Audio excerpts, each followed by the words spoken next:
Hello guys, welcome back to my channel. So guys, आज मैं आपके लिए लेके आया हूँ रिवेंज ऑफ अदर्स के एपिसोड 8 की एक्सप्लेनेशन। अगर आपने इससे पहले के एपिसोड नहीं देखे तो आप उन्हें हमारे चैनल पे जाके देख सकते हैं, और साथ ही में मैं उन वीडियो के लिंक नीचे डिस्क्रिप्शन में भी दे दूंगा, तो आप उन्हें भी चेकआउट कर सकते हैं। और मैं आपको रैंडम सीन हटाकर मेन स्टोरी के हिसाब से एक्सप्लेन करूंगा। तो अब तक की स्टोरी ये थी कि ओसुंग जेबोम को ढूंढता हुआ जानवी की बर्थडे पार्टी में आ चुका था।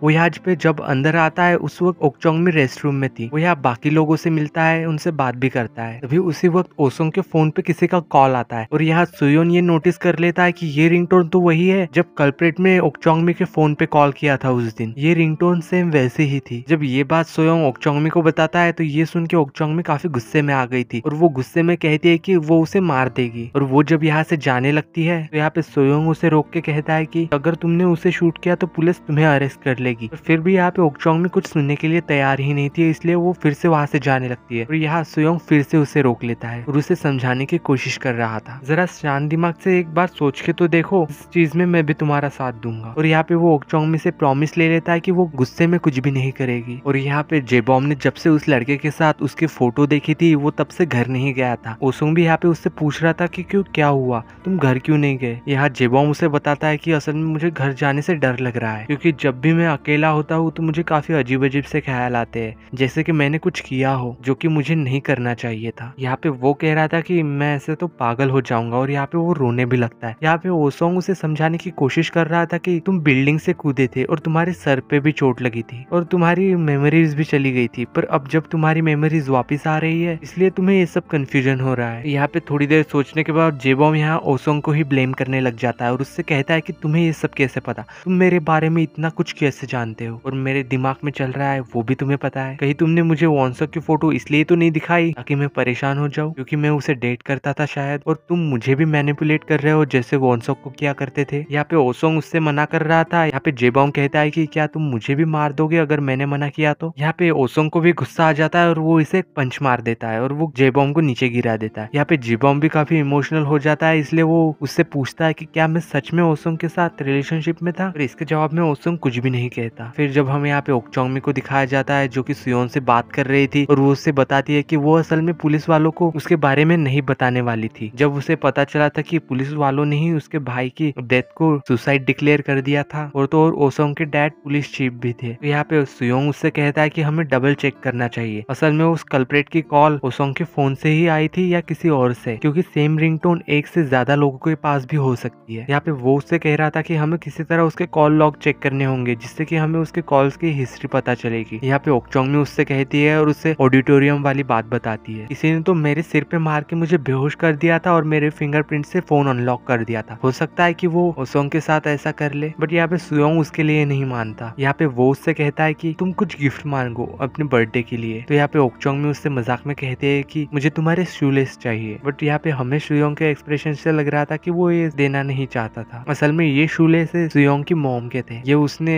ले लिए थे जब उसकी मॉम व्हील चेयर पे आ गई थी। बट यहाँ पे फिर भी सुयोंग शूलेसेस धो के वो ओक्चोंग को दे देता है, और ये देख के ओक्चोंग भी काफी खुश लग रही थी और अपने शूज में लगा भी लेती है। और यहाँ पे पुलिस भी उस मर्डर केस की इन्वेस्टिगेशन कर रही थी उस लड़के की, और साथ ही साथ वो ये भी दिखाती है यहाँ की उसे क्राइम सीन पे एक रिसिप्ट की चिट्ठी भी मिली थी जो कि शायद किसी जगह की मेंबरशिप का था। तो यहाँ पे उन्हें शक था कि ये शायद कल्प्रेट का हो सकता है, इसलिए वो इस बारकोड के बारे में जाके सभी जगह पूछताछ करते हैं। पर तभी यहाँ पे एक डिटेक्टिव को वो शॉप मिल जाती है जहाँ का वो बारकोड था। पर यहाँ पे जब डिटेक्टिव जिन उससे पूछती है कि क्या उसे मिला, तो ये बात वो उससे छुपा लेता है। फिर जब हमें यहाँ पे स्कूल में दिखाया जाता है कि ताइसोयोंग ने उसके दोस्त को भी बता दिया था कि किसी ने उसके स्कूटी के ब्रेक वायर काट दिए थे। तो यहाँ पे सोयोंग उससे कहता है कि पता नहीं किसने तो उसके ब्रेक काट दिए थे और साथ ही में घर में भी तोड़फोड़ कर दी थी। और यहाँ पे इन लोगों को जेउन पे शक था। यहाँ पे उन्हें लग रहा था कि मे भी ओसोंग के कहने पे जेउन ने ये सब किया होगा, इसलिए ये तीनों मिलके यहाँ पे प्लान बनाते हैं कि हम सब ओसोंग का फोन चेक करेंगे। फिर जब हम यहाँ पे क्लासरूम में ताइसोयोंग ओसोंग से बिना वजह लड़ने लग जाती है, और यहाँ पे मौका देके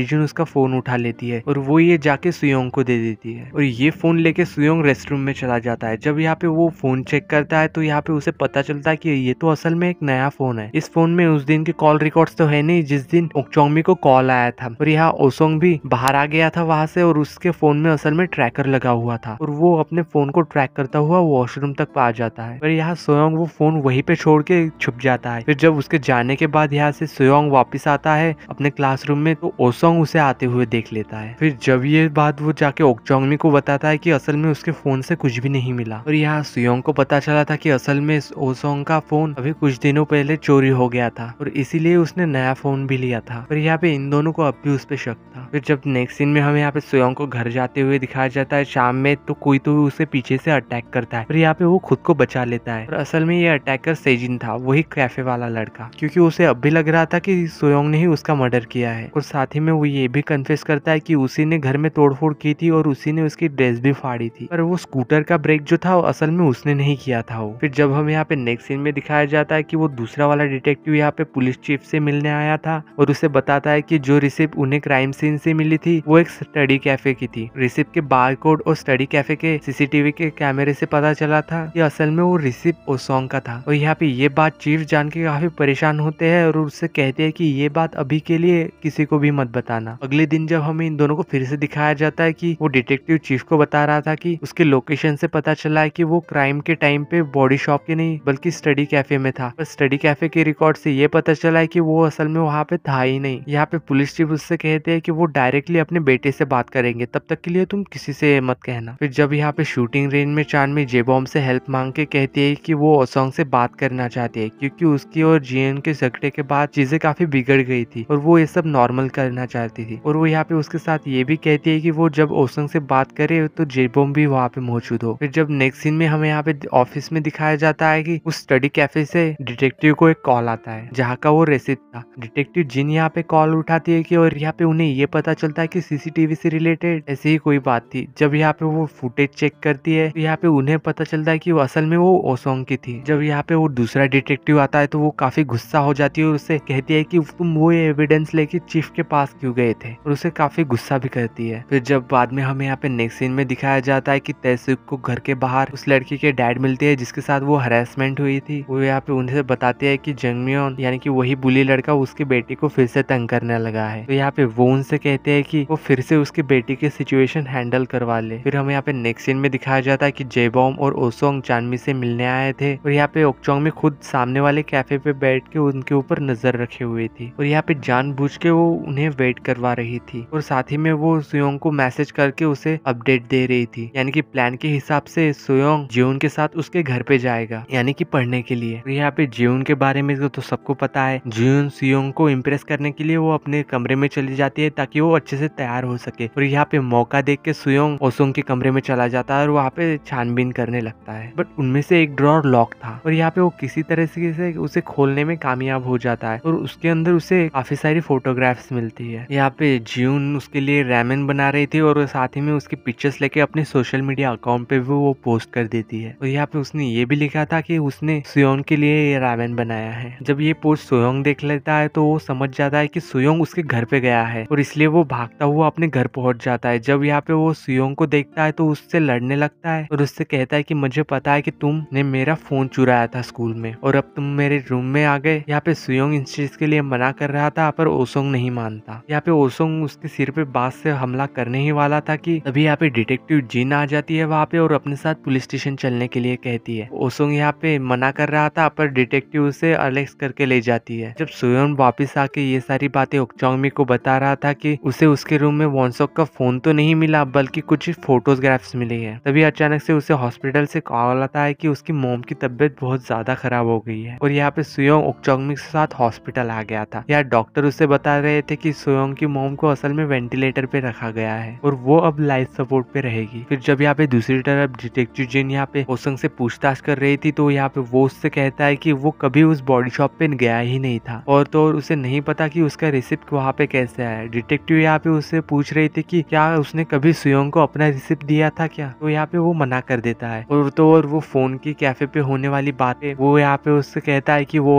फोन अपना वहाँ पे भूल गया था। फिर जब यहाँ पे डिटेक्टिव जिन चीफ से मिलती है और उनसे कहती है कि अगर आप इसके बाद पूछताछ के अंदर दखल अंदाजी करेंगे तो वो रिजाइन कर देगी और तो और वो ये भी कंफर्म करेगी कि आपको भी रिजाइन करना पड़े। फिर बाद में हमें नेक्स्ट सीन में दिखाया जाता है कि ओसोंग एक सुनसान सी जगह पे गया था जहाँ पे एक ट्रेलर था। वो जब उस ट्रेलर के अंदर जाता है तो यहाँ पे वही बुली लड़का और साथ ही में उसके दोस्त भी मौजूद थे। यहाँ पे ओसोंग जंगजुंग से यानी कि उस बुली वाले लड़के से अपनी इन्वेस्टिगेशन के बारे में बात कर रहा था और तो उससे कह रहा था कि क्वेश्चनिंग के दौरान उसे पता चला है कि असल में उसका पैर तोड़ने वाला और कोई नहीं कि शायद सुयोंग ही हो सकता है। फिर रात को हमें यहाँ पे सुयोंग को दिखाया जाता है जो कि तैसुक से मिलने आया था और यहाँ पे वो उससे कह रहा था कि वो फिर से एक बार बुली को सबक सिखाना चाहता है क्योंकि यहाँ पे उसे पैसों की जरूरत थी। यहाँ पे तैसुक उससे मना कर रही थी क्योंकि वो अब भी एक सस्पेक्ट था। तो यहाँ पे उसके मॉम की कंडीशन उन्हें बताता है और उससे कहता है कि उसे पैसों की जरूरत है, पर फिर भी यहाँ पे तैसुक उसे गुस्से से मना कर देती है और उसे वहां से जाने के लिए कह देती है। फिर जब हमें यहाँ पे दिखाया जाता है कि ओजुंग यानी कि तैसुक की फ्रेंड उसके डैड से जाके अकेले में मिलती है और उनसे कहती है कि वो एक काम करेंगे। फिर जब हमें यहाँ पे दिखाया जाता है कि वो बुली वाला लड़का अपने ट्रेलर के बाहर बैठा हुआ था और यहाँ सुयोंग दूर से उसे देख रहा था और बाद में वो पूरे तरीके से अपने आप को ढक लेता है और उसके आखिरी सीन में वो ट्रेलर की तरफ उसे बढ़ते हुए दिखाया जाता है और इसी सीन के साथ एपिसोड 8 की एंडिंग होती है। तो यही तक था रिवेंज ऑफ अदर के एपिसोड 8 की एक्सप्लेनेशन। एपिसोड 9 और ऐसी ड्रामास के एक्सप्लेनेशन वीडियोस के लिए आप हमारे चैनल इनकार्ड को सब्सक्राइब कर सकते हैं। अगर वीडियो अच्छी लगी हो तो लाइक द वीडियो। तो चलिए मिलते हैं ऐसे किसी न्यू और इंटरेस्टिंग स्टोरीज के साथ, तब तक के लिए peace out and thanks for watching.